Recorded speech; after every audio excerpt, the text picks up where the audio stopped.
Let me tell you about what the most difficult time upon this ummah was. If you gather all the suffering of the Muslim world today, it does not compare with a fraction of what the Muslim ummah went under the Mongols. History records that there were only two generals who never lost a battle. One was Genghis Khan and the other was Khalid bin Walid radiyallahu anhu, the sword of Allah. When Genghis Khan and his descendants, they ransacked, they decimated the Muslim world, and this is no exaggeration. Western historians mention they reached Poland, they reached Bulgaria, they reached Moscow, but they mention that what they did to the Muslim world was unparalleled in cruelty. When they took Bukhara, the narrations mention they gathered every single Muslim in the masjids and they butchered them. When they took Samarkand, they gathered the Muslims outside Samarkand, and then every single Muslim was butchered, and then they cut off their heads and they made pyramids out of their heads. When they took Gurgan, Juwaini, the famous historian, mentions that there were 50,000 Mongol soldiers. Each one had been given 24 Muslims to execute. And then after that, they marched upon where? They marched upon the Muslim Caliphate, Baghdad. Baghdad was the most beautiful city in the Muslim world, if not the most beautiful city in the world. Musta'sim was the Caliph. And when Hulugu reached the outskirts of Baghdad, Musta'sim consulted his advisors, and they said the best thing is that you go and ask for terms. And Hulugu has made it clear, said if you are going to come out, don't come out by yourself. Bring your advisors with you, bring your ulama with you. So Musta'sim came out with 700 men, and Hulugu only allowed 18 to enter into the tent. And they took the rest. This was the cream of the crop of Baghdad, and they butchered every single one.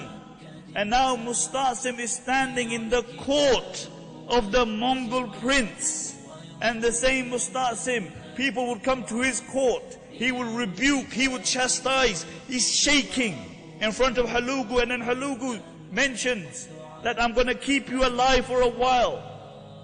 And the reason that they kept him alive is that they wanted him to go back into Baghdad and tell his men to put their weapons down. So they took him back to Baghdad.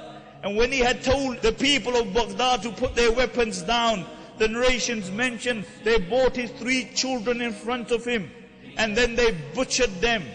Then they brought his sisters in front of him, and in front of his eyes they killed his sisters.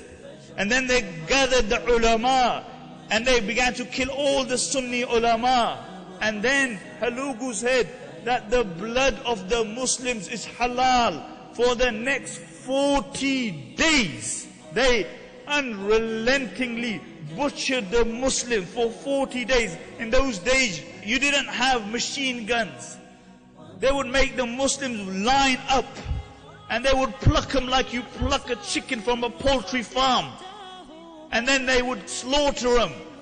For 40 days this went on. The Muslims were so petrified. The narrations mention that a Mongol woman would enter into a Muslim home and she would kill every single individual, and nobody would fight her back. A Mongol woman would tell a group of Muslim men, don't move from here. And they wouldn't move from there. And she would go home and she would bring a sword and she would butcher every single one. Narration mentioned that one Mongol would kill 40 children after killing their mothers. The entire population of Baghdad was close to the entire population of Birmingham.